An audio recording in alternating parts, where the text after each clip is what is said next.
నులిపురుగుల నివారణ అందరి బాధ్యత అని జగిత్యాల మున్సిపల్ చైర్పర్సన్ అడవాల జ్యోతి అన్నారు. గురువారం పట్టణంలోని మైనారిటీ గురుకుల పాఠశాల విద్యార్థులకు ఆల్బెండజోల్ మాత్రలు వేశారు. అనంతరం మీడియాతో మాట్లాడుతూ విద్యార్థులు ఆరోగ్యంగా ఉంటేనే చదువుతో పాటు అన్ని రంగాల్లో రాణిస్తారని తెలిపారు. నులిపురుగుల నివారణకు ఆల్బెండజోల్ మాత్రలను ప్రతి విద్యార్థికి తప్పనిసరిగా వేయాలని అన్నారు. విద్యార్థులు వ్యక్తిగత పరిశుభ్రత పాటించడంతో పాటు చుట్టూ ఉన్న వారిని సైతం పాటించేలా అవగాహన కల్పించాలని అన్నారు. కార్యక్రమంలో జిల్లా వైద్యాధికారి, పలువురు వైద్యులు, పాఠశాల సిబ్బంది తదితరులు పాల్గొన్నారు.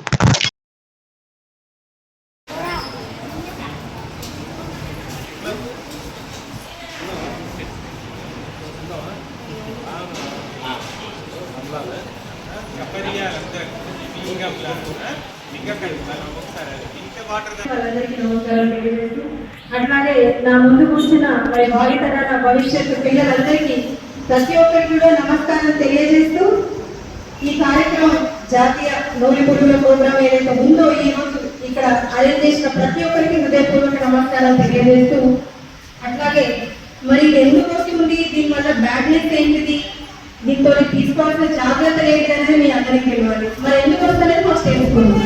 మీరు ఆడుకుంటారా, మట్టిలో ఆడుకుంటారా, బయట ఆడుకుంటారా, దాని వల్లనే వస్తుంది. మీరు చేతులు సరిగా కడుక్కోకుండా అన్నం తింటారా, దాని వల్లనే వస్తుంది. మీరు ఖచ్చితంగా గోళ్ళు తీసుకోకపోతే ఈ గోళ్ళలో ఏముంటుంది, మట్టి చెత్త ఇరుక్కొని ఉంటుంది కదా, దాని వల్ల కూడా వస్తుంది. సో ప్రతి ఒక్కరూ మనం బయటికి వెళ్ళినామంటే మళ్ళీ ఎట్లయితే ఆడుకున్నామో దాని తర్వాత ఇంటికి వచ్చి ఇంట్లో మళ్ళీ స్నానం చేసిన తర్వాతనే మనం అన్నం తినాలి, ఏదైనా తినేదంటే తినాలి. అట్లనే తినకూడదు. మమ్మీ చెప్తే చేతులు పెట్టుకొని చెప్తే ఏ మమ్మీ ఎక్కడనే చెప్తుంది కదా అని చెప్పేసి వాళ్ళైతే ఇట్లాంటివి అవుతాయి.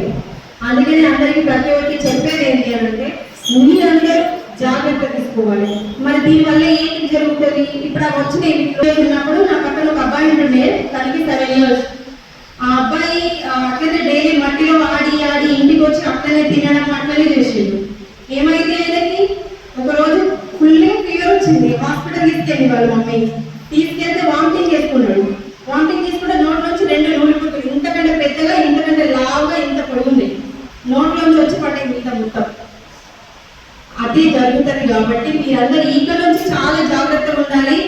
ఏదైనా కానీ ఈ రోజు టాబ్లెట్స్ వేసుకోండి, మళ్ళీ ఒక 1-2 days లో మీకు క్లియర్ అయిపోతుంది. దాని తర్వాత మీరు అన్ని జాగ్రత్తలు తీసుకోవాలి.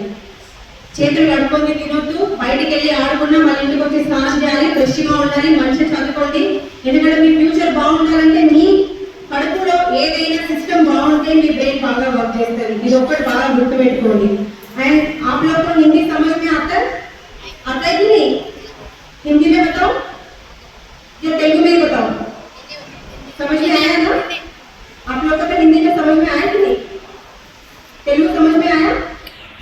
एक ही बात बोलना चाहती हूँ, ठीक से खाना खाओ और पढ़ाई करो, और बाहर जाके जब तुम खेलते हो और बैठे होने के बाद ठीक से हाथ धोना और ठीक से खाना खाना और ठीक से नहाना. जो मम्मी बोलती है, जो टीचर्स बोलते हैं, वो जरूर सुनना.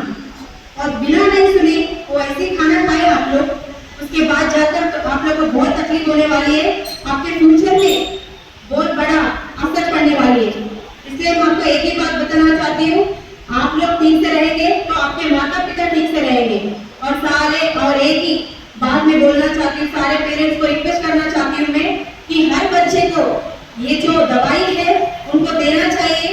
इधर आगे मतलब ఇక్కడ ఏమైతుంది అంటే ఇప్పుడు ఈ రోజు ఏదైతే ఉందో ఈ టాబ్లెట్ ఇస్తున్నారు, జాతీయ దినోత్సవం కాబట్టి ఈ రోజు ఇక్కడ టాబ్లెట్ ఇస్తున్నారు. ఎవరైనా కానీ తల్లిదండ్రులు తెలియని వాళ్ళు ఖచ్చితంగా వెళ్ళి దగ్గరున్న కళాశాలలో కానీ, అంగన్వాడీ కేంద్రంలో కానీ, స్కూళ్ళలో కానీ వెళ్ళి వేయించండి పిల్లలకి. 1 నుంచి 19 సంవత్సరాల పిల్లలందరికీ. అది కాకుండా ఒకవేళ మర్చిపోతే జూన్ 27వ తారీఖు లోపల కూడా వేయించవచ్చు. దయచేసి ఇది అందరూ గుర్తుపెట్టుకోండి, ఇది చాలా అవసరం పిల్లలకి. ఎందుకంటే అది బాగుంటుంది, ఏదైతే సిస్టమ్ ఇక్కడ బాగుంటే ఇక్కడ బాగుంటుందని అందరూ అర్థం చేసుకోండి. ప్రతి ఒక్క తల్లిదండ్రులు కూడా రిక్వెస్ట్ చేసి చెప్తున్నాను. ఈ అవకాశం ఇచ్చిన ప్రతి ఒక్కరికి